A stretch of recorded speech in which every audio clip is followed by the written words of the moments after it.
आपकी कोई कामना है, आपका कोई भाव है, आपके हृदय की कोई बात है जो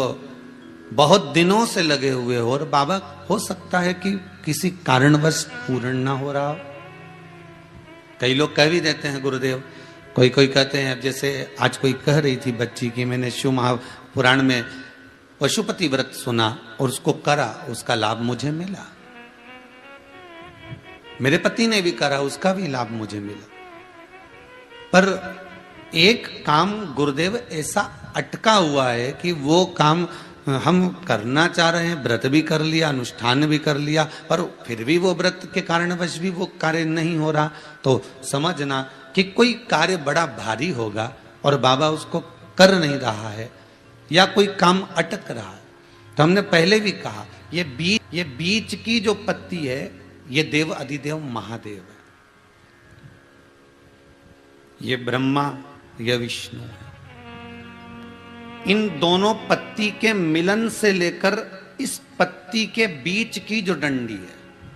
ये नीचे की डंडी का वर्णन नहीं कर रहे हैं, इन दोनों पत्तियों के बीच में जो डंडी है बची हुई, जो तीनों के बीच में एक डंडी का जो भाव है, ये माता जगत जननी जगदम्बा माता पार्वती है। इस डंडी के नीचे का जितना भाग है, ये 33 कोटि देवताओं को दर्शाता है। बेलपत्री के नीचे पिछले वर्ष की श्रावण की कथा यदि आप निकालेंगे और उसको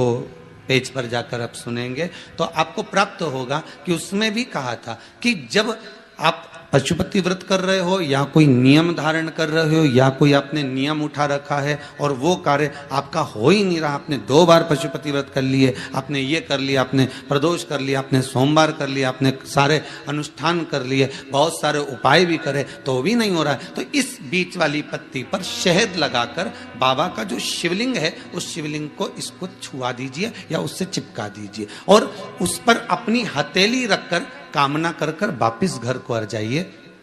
बाबा आपकी वो मुराद शीघ्र 3 महीने के अंदर पूरा कर ही देता है, ये पक्का।